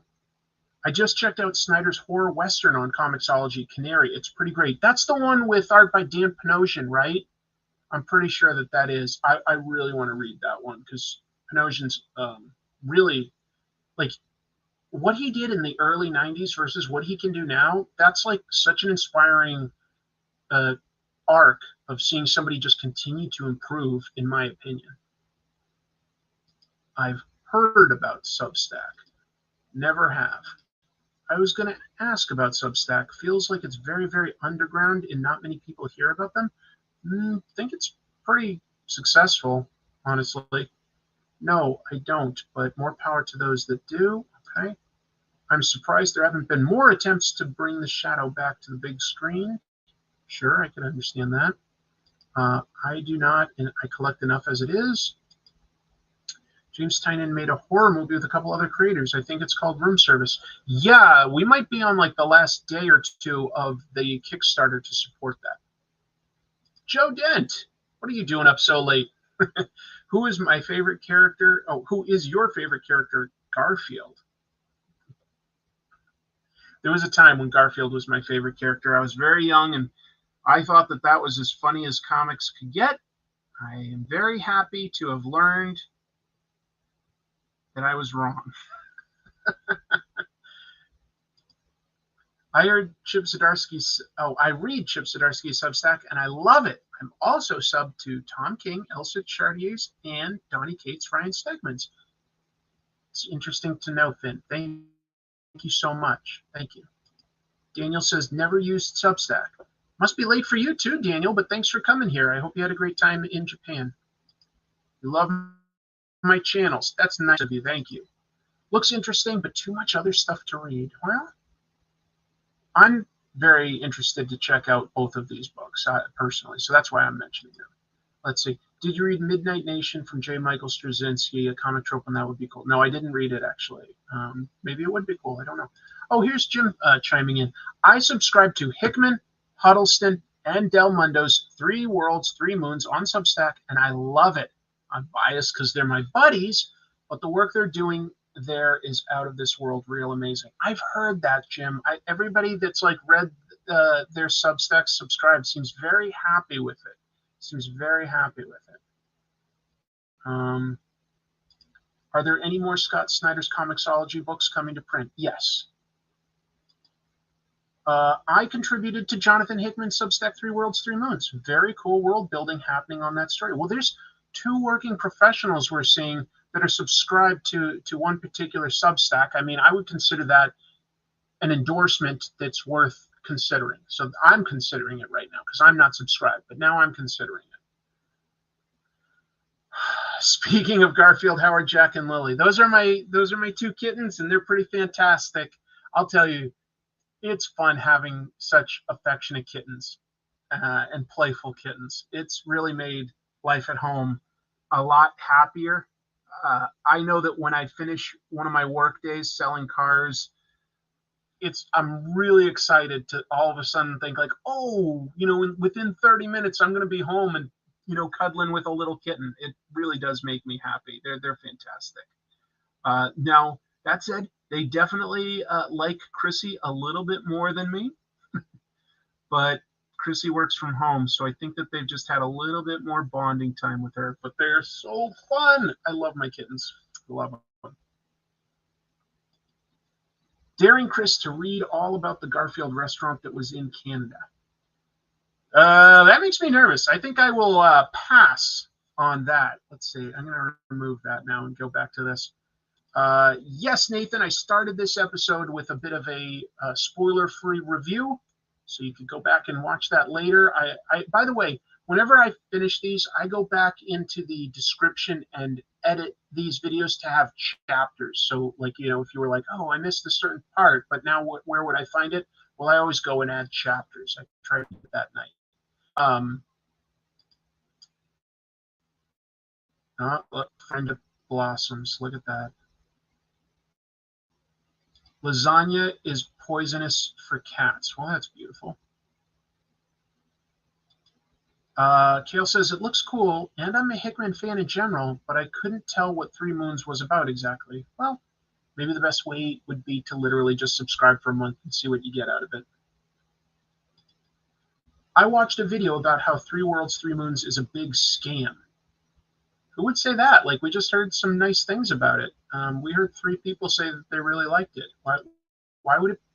How could it be a scam? How could it be? I don't understand. We know you get comics and behind-the-scenes stories. Zach, did I read the New York Ninja comic that came out last week? Are you talking? Is it called New York Ninja, or are you talking about the book Ninja Funk? I'm not clear. But either way, I didn't get to read either of those. Oh yeah, I remember this one.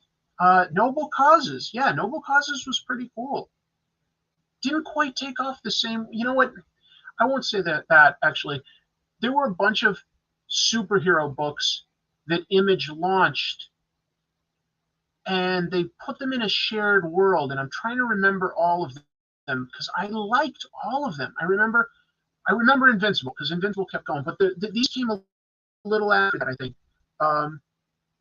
Let's see. Noble Causes was really good. Oh, I really liked Fire Breather.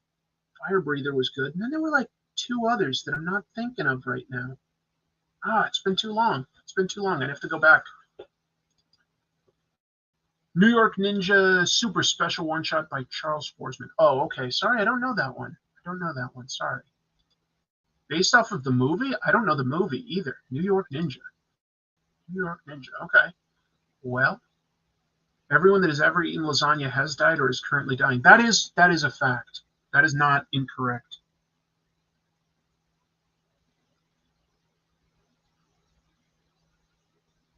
That isn't an exaggeration. Literally everybody that's ever eaten lasagna has died or is going to at some point.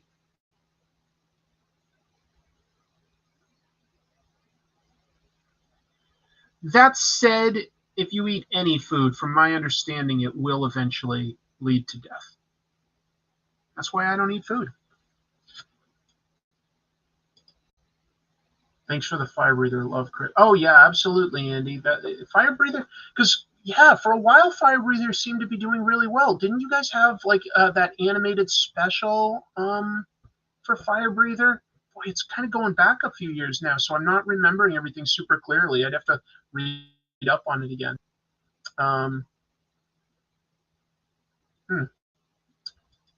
Was that Whatnot Ninja comic any good? I don't know, because I wasn't able to find orders for it. Were really, really strong, but I did not see it at any of the local comic stores that I go to, and I didn't know about it early enough to put in a pre-order. So that's something I'm curious about, but I haven't seen it.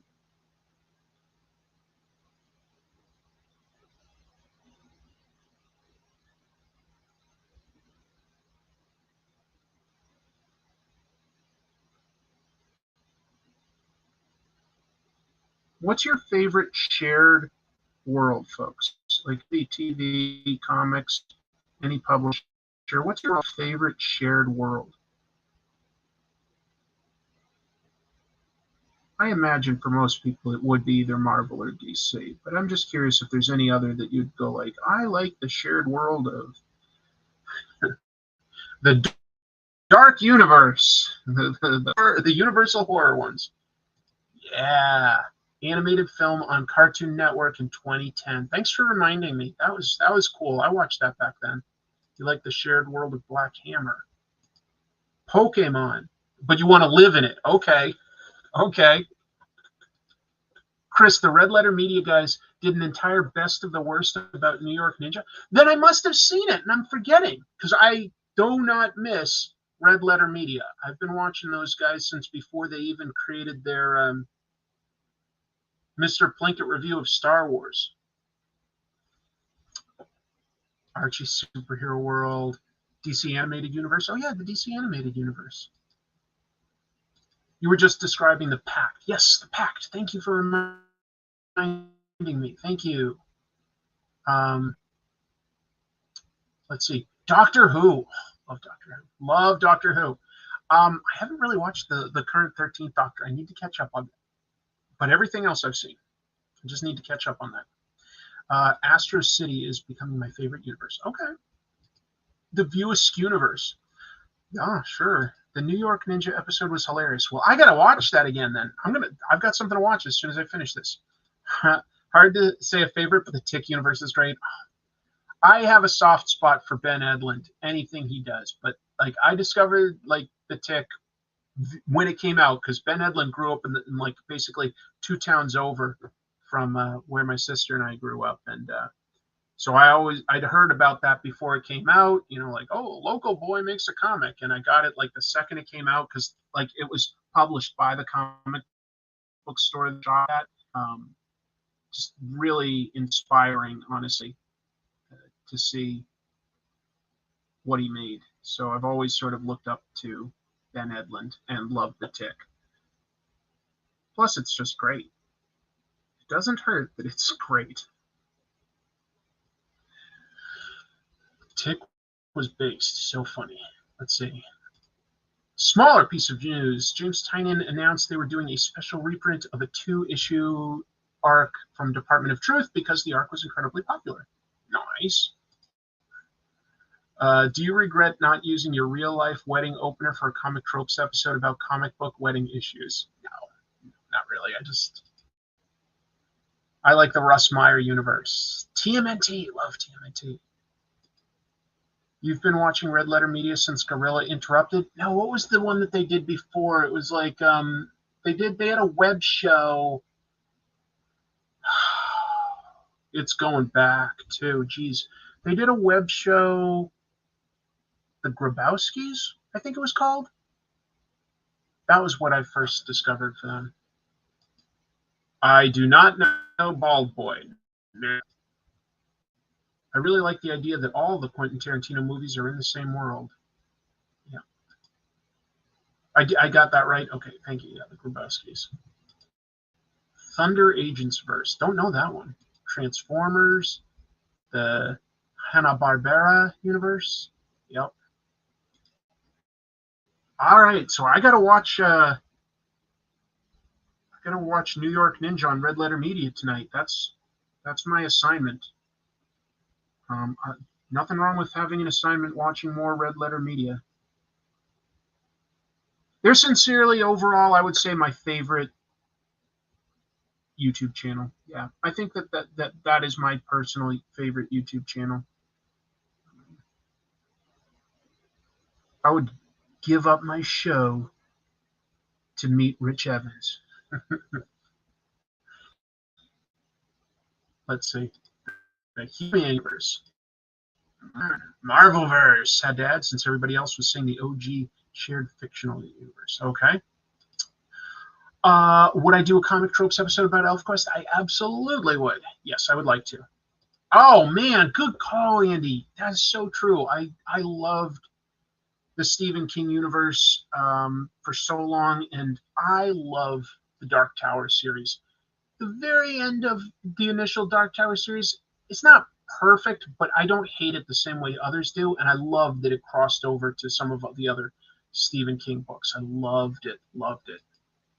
I need to rewatch the Grabowskis now. Yeah, I've been reading Grendel lately, so the Grendel universe. Grendel's cool. Stephen King. Yep. And the best universe of all, the Tommy Westfall universe. Okay, I don't know that one either. Sorry. Bruce Timmverse. Gotcha. Johnny Quest. Okay. IDW did a single crossover with X-Files, Transformers, The Crow, TMNT, and Ghostbusters, so that would be interesting to live in. They did? They crossed. So Mulder and Scully like met Optimus Prime and Eric Draven. That's crazy. I didn't know about that. You said before that you wanted to do an episode on him, but please do it soon. Don't know about soon. Always an option. Always something I'd like to do. Always something. The Saint Elsewhere TV show universe. That thing got oh right, Tommy Westfall from Saint Elsewhere. Got it right. Basically, people have worked to include almost everything into that universe. Right, right. Got it. Took me a minute. Took me un momento.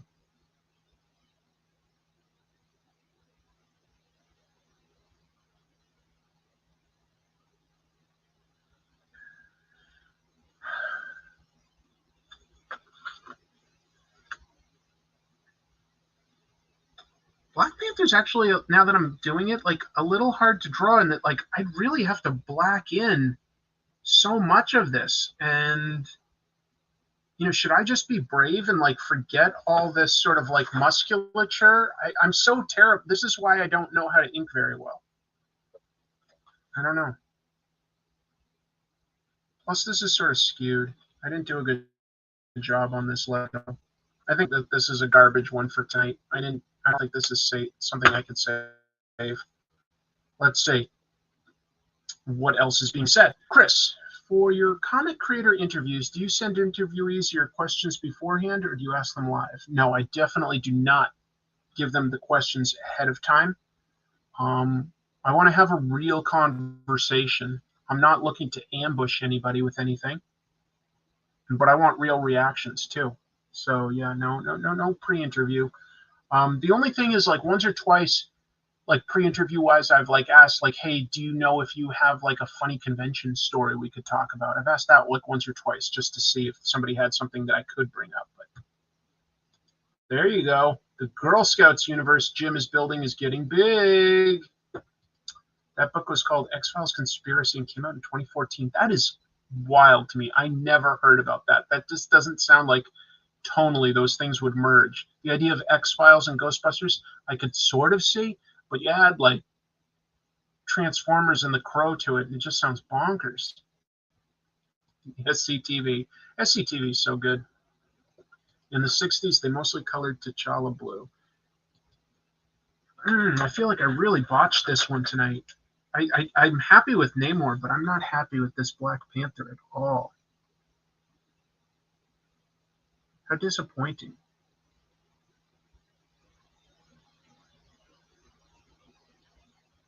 I'm sorry, folks. I thought that I could do better.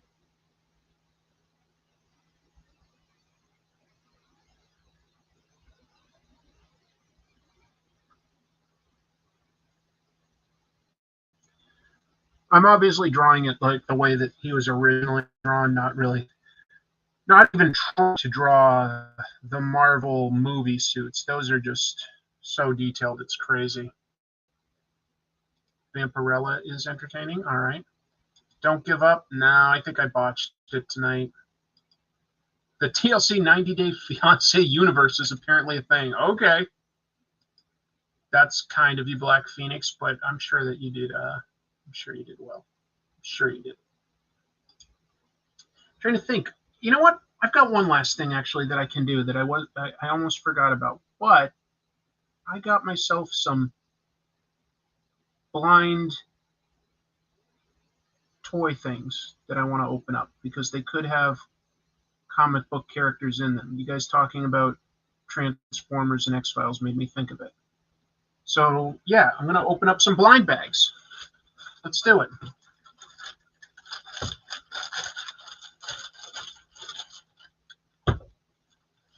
These are like micro figures, and so we'll see if I got anything good here. We're gonna open up some blind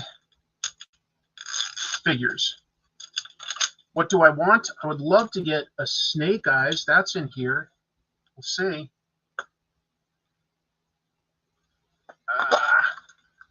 All right. that out of the way. Here we go, folks. What is it?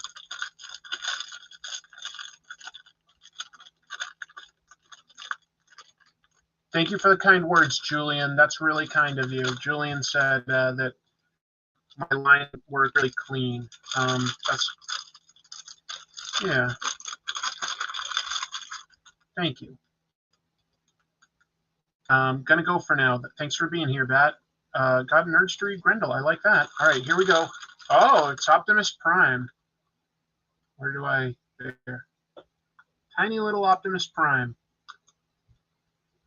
Tiny little Optimus Prime. That's not very well lit. But very small. Very small. Does not transform. Just a little figure. Will I go off the rails with it? Give them earrings and nails? Yeah, and big mustaches. Just draw all over my drawing. All right, so we got an Optimus Prime. Optimus Prime's okay. Optimus Prime's kind of cool, I guess. But kind of rather get Starscream or Snake Eyes. That's what I'm hoping for out of these. Starscream or Snake Eyes. Difficult to transform that tiny Optimus. Exactly. It's too small. Too tiny. Has that's a let's see. Has Optimus ever worn a fake mustache or trench coat?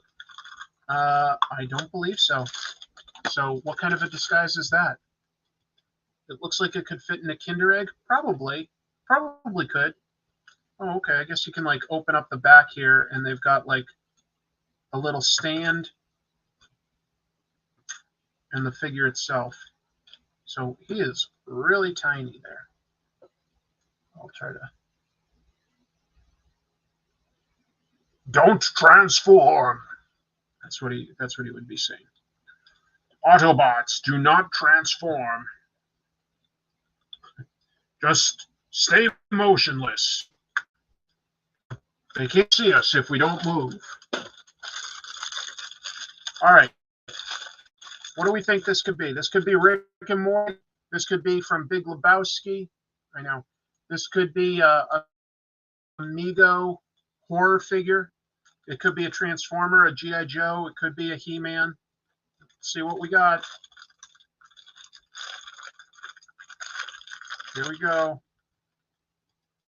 Did they ever explain how Megatron can shrink? No. It is. It's Snake Eyes, folks. That's the one I wanted. All right. All Black Commando. Commando, codename Snake Eyes. All right. That's what I wanted. Thank you, thank you. What's this do? Picture-in-picture layout. I'm going to try something. That didn't do anything. Whoa! Trying some of these layouts. What do we got here? Oh, look at me. I'm all big. I didn't know that I could do this. All right. Huh. That's kind of cool. Well, anyway. That's already a victory, but there's one last to go. Dead air there. Sorry. Nobody wants dead air. So who else would I want? I don't know. Mr. Poopy Butthole? Oh, wait. I already got Mr. Poopy Butthole before. I don't have Rick. Here, I've done these before on the show. I got Mr. Poopy Butthole. Oh, hey! I got Morty. Oh, jeez. That's terrible. And I got an Egyptian mummy. I love these things, but this is the one I really wanted. All right. So I guess I'll hope for Starscream at this point, but as long as it's not something I already have, I'm happy. No doubles, no doubles. I don't feel the need to buy these anymore because now I've got the one I wanted. Here we go. Here we go. Where's the opening? Micro figures. World's smallest. Yes. All right, come on. It's hard to get out. This one is from Big Lebowski. That's the character. That's Jesus from Big Lebowski. Okay, kind of weird to have that in here with Transformers and G.I. Joe and stuff, but whatever. A little bit of everything there. So you guys got to see my tiny little toys. Oh, so cute. Nom, nom, nom. But I'm glad I got this one. All right. Yo, Joe. Look at that. Look at that. We'll get all you guys out of here. I don't think that there's any more comic book news for me to talk about this week. I think that was it. Yeah, I can't think of anything. Do you guys, did I miss any comic book topics that you can think of? If you can think of it. But I think that I got it all. Eat one of them? I just realized I left a chat up. Sorry. Eat one of them. No. I'll, what do I have? I think I'm out of the gum packs of, like the Batman cards. I think I'm out of those. Let me see. You know what? I do still have stuff that I could open. I've got Batman Returns cards. They have gum, I think. And I have Deathmate cards. Did I open any of these before? Valiant and Image. I'll open one of these. I'll open one of these. Valiant Image from the 90s. Why do I have these? All right. So I think really together. Was that Dr. Mirage? Is that who that was? I think that's Dr. Mirage. It's hard to remember. Nope. That's called Dark. Dark. He was the bad guy from that. Okay. Got Solar, Man of the Atom. Yep. Any Image guys in here? What? Oh, I don't think that's Magnus Robot Fighter, but that looks like a robot getting beat up. What's his name? Brain Pop. As Hammerhead struggles with his armored attacker, he realizes he cannot win. Oh, this is from Hardcore. CORPS. Hardcore. This is another Valiant. Where are the Image guys? Jeez. All right. Here we go with that's Brigade. That's Brigade, yo. It's hard to see even in there's not a lot of detail there. Magnus and Battlestone. Magnus and Battlestone. Oh, Battlestone was from Brigade then. Okay, I can't remember. There's an exciting drawing. 3 people in shadow. I don't know, man. And that says that Ivar and Armstrong searching someone. Okay, sure. We already. Wait, did I just get 2 brain pop? I got 2 brain pops in one deck. Look at that. That's stinky. You shouldn't get doubles within the same pack. And then there's 2 more. We've got Solar, Man of the Atom, and I think that's by Barry Windsor Smith at least. So that's all right, I guess. Most of the rest of this isn't so great. Wait, that's another duplicate. That's terrible. So in one deck, I got, yeah, two different duplicates. That's such a ripoff. That is really terrible. No wonder these cards are so inexpensive. What kid would want to pay money to get one deck of cards that has like 2 doubles? 2 devils. They gave me a devil salute, says Wally. They devil saluted me, but not that way. They devil saluted me. That stinks. I should call and complain. Yeah, where's the phone number on this? They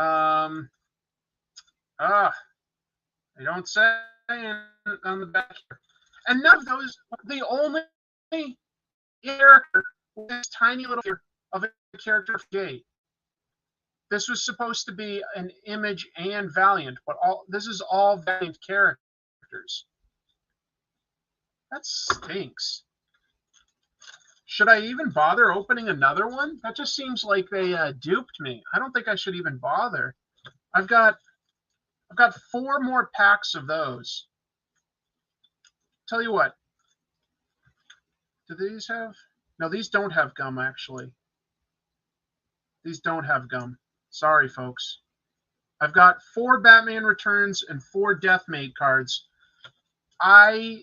This is probably an okay time to end the show, but I'll tell you this. If you want to do a super chat and say which of these packs I should open, I will open another if that's anything anybody cares about. Like any super chat, you can either say Deathmate or Batman Returns. And I think that's it for things that I'd have to open. Yeah, that's all I have. So I'll just give it a moment. You probably don't want to see me open these things, but if you do, I'll give you a moment and we can close out with theoretically opening one of those. Well, this is obviously the blind box of the night. It's a tiny little Snake Eyes figure. I fell for Jim Shoo's ultimate prank. It's exactly right. Maybe at least one of the other Deathmate packs has all Image characters. I'm starting to think no. What if all the packs have the exact same cards? Right, there were only like 6 cards that they made. Oh man, Deathmate was not a huge fun comic. It was, yeah. I think Deathmate happened right after or as Jim Shooter was being pushed out, because he probably would not have been like, it would have been like, why are we doing that? That's just like too confusing and too, he was always story. Oh, okay, hold on. Jefferson says, Deathmate, go out with a bang. All right, hey, who am I to argue with what the people want? Who am I to argue with what the people want? Let's see if we get any new cards this time. All right, we got 1 so far. It looks weird.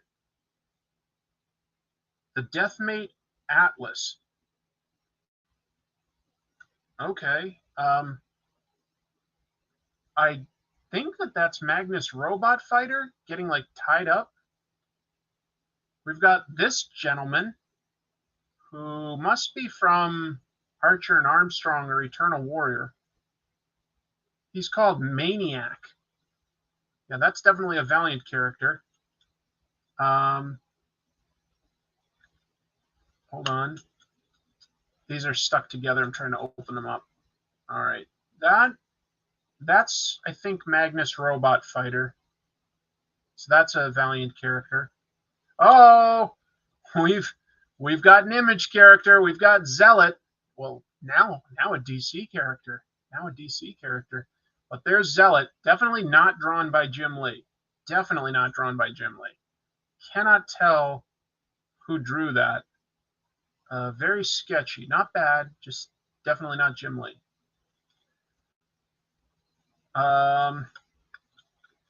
Is this okay? We've got Shadow Man kicking just some generic guy in the back. That looks like a Jean-Claude Van Damme type, a random thug designed to get kicked in the back. And there's Shadow Man running around kicking him in the back. He's like, "Screw you!" Guy's like, "Ow, my arthritis."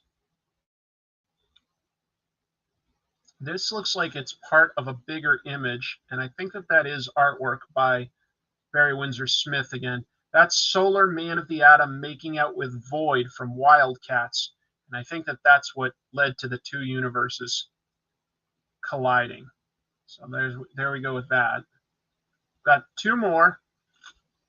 Oh, well, there's Void by Jim Lee. At least that, yeah, I'm pretty sure that is by Jim Lee. So that's kind of cool, actually. That's colorful and detailed. That's a more fun one.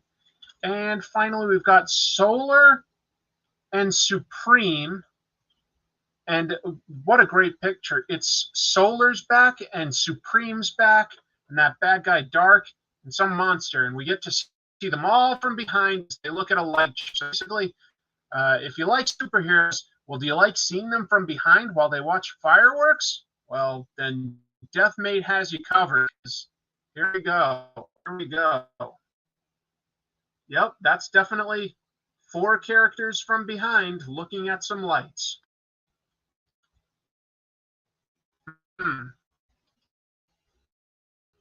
All Deathmate out of the quarter bin. Go. Sure. Let's see. I remember Deathmate existing, but I remember literally nothing about it. Same. I don't remember it. I think I did read it back then. Valiant even sapped Image's goodness out of them during the Deathmate crossover. They made even the most exciting characters boring. Some of Valiant was good, okay? Some of Valiant was good. But, yeah. I believe that Deathmate was plagued by lateness. It absolutely was. It absolutely was. I feel like there's a story where an editor went and stayed outside of Rob Liefeld's house to get him to finish some work for Deathmate, but like that Liefeld says, no, that's an exaggeration. That didn't quite happen. Supreme representation. The whole stream was building to this. There you go. There you go. The spine is the best part of any character design. Well, then, again, there you go. I got to get a better camera someday for up here. I know. I'll get a better camera one day and get a better light situation. I'll figure it out someday. Maybe for Christmas, that's what I'll ask for, is just like a really nice camera for here so that I can do better live streams. That could be fun. Daniel Warren Johnson has some nice cameras for whatever he does. I should ask him what he does. Uncle Jerk tells that story, does he? I don't know it exactly. The cards were stuck together as if by paste. Could be. Could be. Red didn't come out until all the other parts had already been out, including the conclusion of the story. Yeah, it was 4 issues. Like, I think 2 were supposed to be by Valiant and 2 were by Image. And you know what? I wonder if those Deathmate cards might have come out before the final issue, and maybe that's why there isn't as much Image stuff. Let me see if there's a copyright on the back, and maybe we could figure some of that out. Copyright 1993. 1993. And let me see, I'm going to look up real quick the Deathmate comics when they came out, because that might be why there seems to be so much more Valiant than Image, if they basically had, like, you know, a 2/3 ratio to pull from. Deathmate. What a 90s name, right? Deathmate. Sounds very imagey. Doesn't necessarily. Oh, it was a 6-part crossover. 6-part. I thought it was 4. But it was 6-part crossover.